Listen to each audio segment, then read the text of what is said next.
Well, good morning here. I'm sure it's like super early in the morning where you are, but I'm Blake, and just completed your inspection and wanted to just kind of run down some of it with you. Uh, because if I don't explain things to you, it might be a little intimidating, and I don't want that to happen. It's because you have a really good house here. Um, And then I'll remind you that I'll send you the report once you actually go onto my website. I've already texted you the website, and once you get that, if you can go in and make the payment, as soon as I can get verification of that, it'll notify me automatically, and then I'll go ahead and forward the report straight to you. But in the meantime, I'll just kind of explain what it is that we're looking at. Keep in mind that this is a visual inspection of readily accessible items. And of course, I can't destroy things. You know, I can't rip the floors up and punch holes in walls. And I don't get concerned really about cosmetic things. We're more concerned about how the structure is performing. So we're looking for signs of movement as much as anything else. And I see very little signs of movement here. Really, the only real movement that I do see is in the garage, and you have some tape joints on the walls that are kind of twisting and pulling. And that's a very common thing to occur, especially in garages. Because float tape like that is a very flimsy material. And when it's in a garage, you're not in a conditioned space there. There's humidity that builds up, and you know, it gets excessively hot here. And then you've got the garage door that goes up and down all the time. So you've got constant vibration going on. And so all those factors come into play, and tape joints begin to twist and pull a little bit. It's not anything to be alarmed by. But that's the only real sign of structural movement that I see. You know, an 8-year-old house, that's pretty phenomenal, especially in the area that you're looking in, because pretty much all of San Antonio has a very expensive soil. So if people are not maintaining even moisture around their house, then it can cause things to shift and move. And so the fact that that's the only movement that I see is pretty remarkable. So that's a great thing. Your foundation's holding structure fine, no cause for alarm with any of that. It will be important you maintain that even moisture though, like we talked about. So I didn't see a sprinkler system here. I don't know if you really got any grass to use a sprinkler system, but they're not really designed for maintaining your foundation anyway.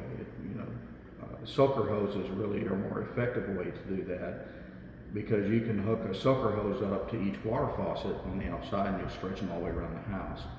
Keep them about 1 foot to 2 feet away from your foundation, and let them run 20 to 30 minutes for 2 to 3 times a week. And that's really all you need to do. And that'll ensure that you're getting an even amount of moisture. And that's the real key to maintaining your foundation, is applying even moisture around it. So just remember that 2 to 3 times a week, 20 to 30 minutes with soaker hoses. And your foundation will last a pretty long time if you get in the habit. Okay, it'll help minimize excessive movement, you know, especially when you go through long drought periods and all of a sudden get these big rains. Okay, so for your roof covering, I will say I do not have a ladder that's going to reach your roof. So I'm going to have to recommend that you get a roofing specialist out here to take a look at your roof, because my ladder just won't reach up 3 stories. And there's not a lower overhang that I could pull my ladder up to and then reach the top level from there. I've looked around and none of the houses here have that. It goes straight up 3 stories on all 4 walls. And so there's not any way really for me to get that, to get my ladder up to that level to inspect the roof. So if you have somebody, or Myra may know somebody that can do that. If not, feel free to reach out to me as well, and we can get somebody out here to take a look at your roof. But I would recommend you do that, just because I can't see if there's any kind of impact damage.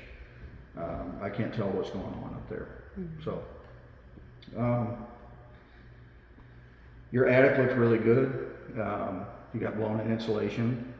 It's about 7 to 10 inches in depth, and you have a radiant barrier installed, which is great. A radiant barrier looks like tin foil that you might put over a baking dish. but it's covered on your roof decking. It's visible from the attic side, and all that excessive heat just kind of bounces off of your roof. You know, it deflects it all, and so it'll keep your attic maybe 10 to 15 degrees cooler than if you didn't have it in place, and that equates to better energy efficiency and lower utility bills. So especially for a 3-story. Yeah, yeah, especially on 3-story. But but it'll serve you well by having that. It's a good thing to have. But other than that, I mean, your roof structure looks great. You've got your insulation coverage is really good. For your exterior walls, just some caulking in places around light fixtures. You know, a couple of areas where you have window trim. Just a little extra caulking in some of those areas. You do have a little bit of brick siding at the front, mostly around the garage door and the garage door opening. But they didn't put any weep holes in that. And a weep hole, you would see them at the base of where the brick meets the foundation, and also right above the garage door opening, you would see weep holes along that metal lintel that runs across there. And they neglected to put any weep holes there. And what a weep hole does, you know, you've got a space in between your exterior wall and the interior wall, and brick is a porous material, so it can absorb moisture. So if it does happen to absorb moisture, when it gets through the brick and the mortar to that space in between the exterior and interior, then it runs straight back down in between the walls. The weep hole allows a place for it to weep back out. So about every 3 feet, no more than 3 feet, you should have one of those little weep holes, and all it is a little space in the mortar right where your brick meets the foundation, and right above where the brick meets your garage door opening, where that brick meets the metal lintel that runs across there. Okay. A little bit of foliage contact, but I think that's from your neighbors. Over on the left side of the house, it's actually their gate that goes into their property. But they've got these little decorative things laying up against your side of the house, against your wall, and it's got vines and stuff growing. And so I would recommend you get with your neighbors and see if they can take those off your wall and put them on their own wall, if they're going to do that, because that can invite excessive moisture. Now I'll take a picture of that so you can see what he's talking about. And I've got a picture of it in the report for you as well. Perfect. The stucco material as well, mostly at the front, and it's up above the garage door. It's actually kind of at the second and third level where your stucco material is. Nothing wrong with stucco, but builders never do it the correct way. And you do have what's called some control joints in there, but they didn't really put the proper amount of control joints. And a control joint is like an expansion joint that you would see in brick siding or in stone siding. It looks like a straight line crack, runs from the foundation up to the roof level. Well, in stucco material, they call them control joints instead of expansion joints. And all it's designed to do is allow the walls to expand and contract and help minimize some of the cracking in the stucco. But when you are around window and door openings, those control joints should be horizontal, 2 top and bottom, horizontal, and or I should say 2 top to bottom and 2 side to side, so vertically and horizontally. So you should have 4 control joints around each window and door opening. Well, it looks like a giant tic-tac-toe sign, right? Or, you know, if somebody's driving down the street, it looks like a giant grid on the side of your house. Well, builders don't want that on that product, and homeowners don't really want that either. So I wouldn't get terribly alarmed by it. You do have control joints there. They just didn't put the proper number of them. And the truth of the matter is, no matter how many control joints you put in stucco, you're still going to get cracking. It's just the nature of stucco material. Okay, happens on my own house.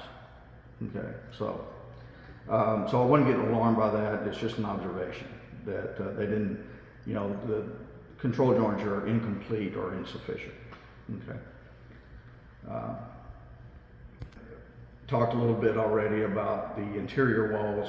The only thing wrong on any of the interior walls is in the garage wall where you have the tape joint twisting, pulling, or the float tape. Tape joint is just another name for float tape. The ceilings and floors are all in great shape. It had one door handle that was loose, and it's in the primary bedroom at the 3rd level going out to the front balcony.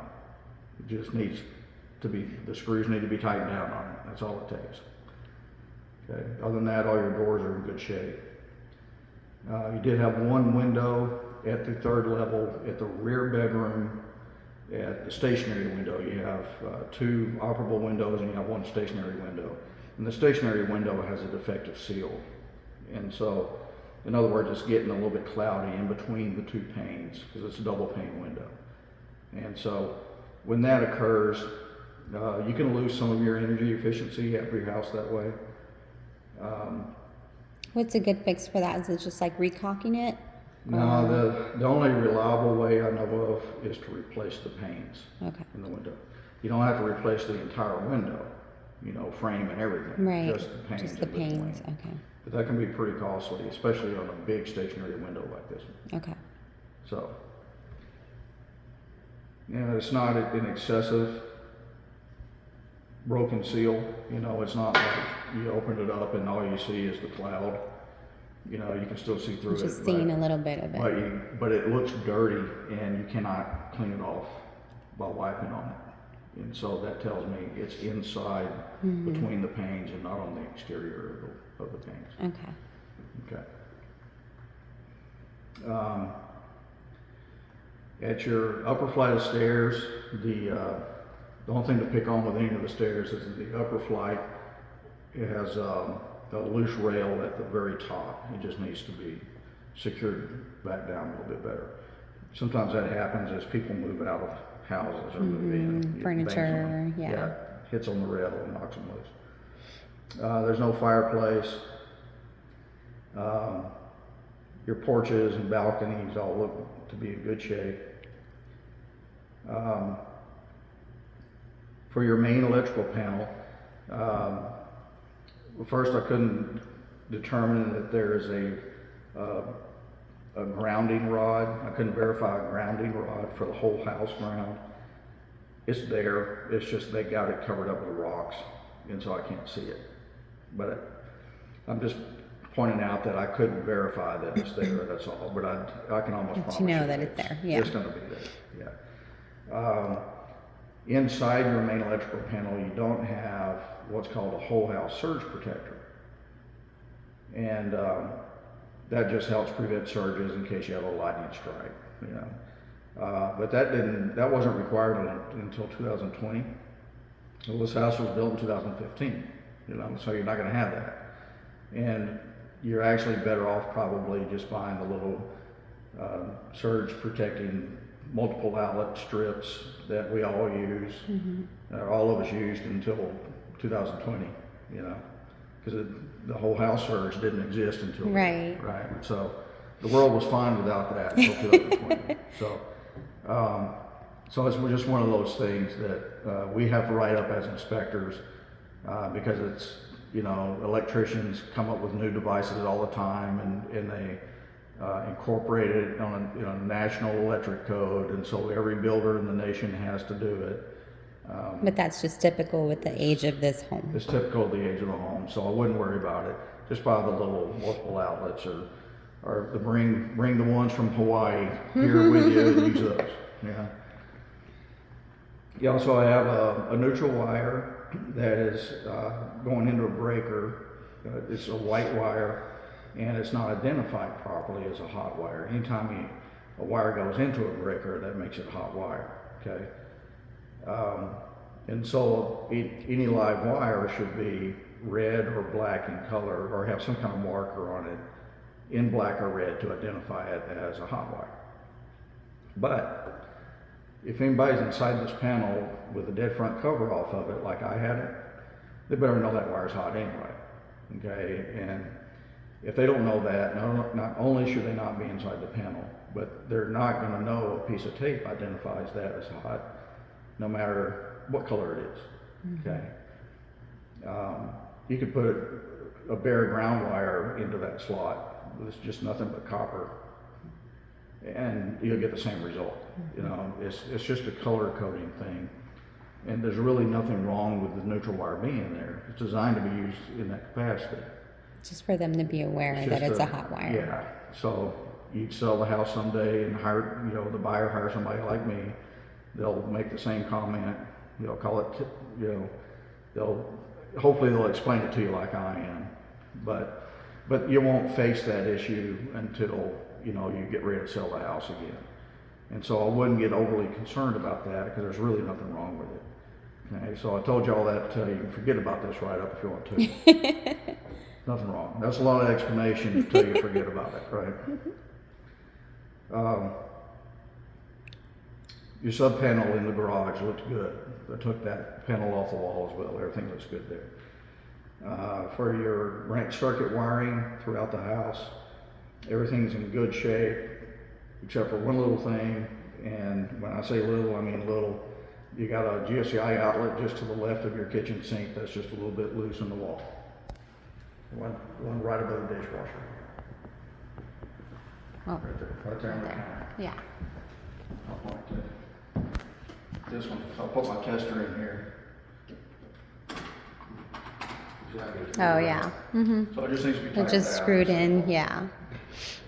That's the only thing wrong with it. That's it. We don't want the house. Yeah, deal breaker right there. Everything else is good for your electrical. Okay, so those are real minor things that I commented on. I know I explained a lot, but they're real minor things.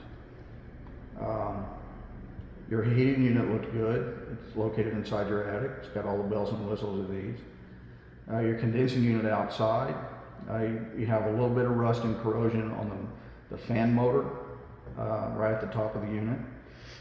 But you know, it's been out there for 8 years, exposed elements. You know, so you're going to get a little rust and corrosion on those things. It's all operating just like it's supposed to. You have the unit. They put some mulch down. Your unit should be sitting on a pad that's at least 3 inches above the soil. And so when they put the mulch down, they brought the soil line right up to the bottom of the unit.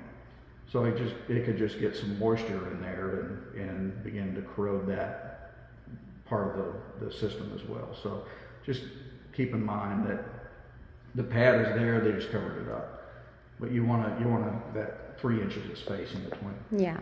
And then the unit's slightly leaning toward the rear. It's not completely leveled up. It's not enough to affect the performance of it. It's just an observation.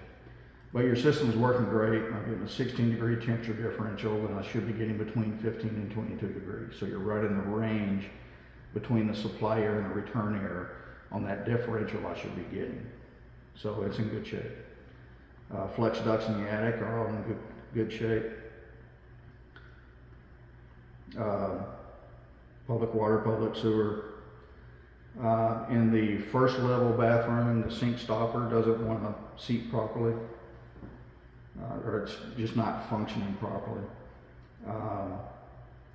Your third level primary bathroom at the first sink, that one just drains a little bit slow, the sink drain.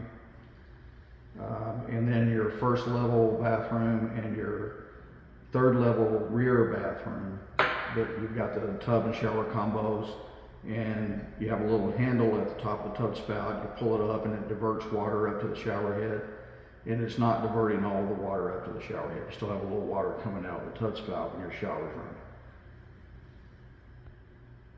Pressure is good. We like to see that between 40 and 80. That's the pressure coming in from the street. All your sewer drainage was in good shape. You got a tankless water heater. It's located on the right side of the house, outside. It's in good condition.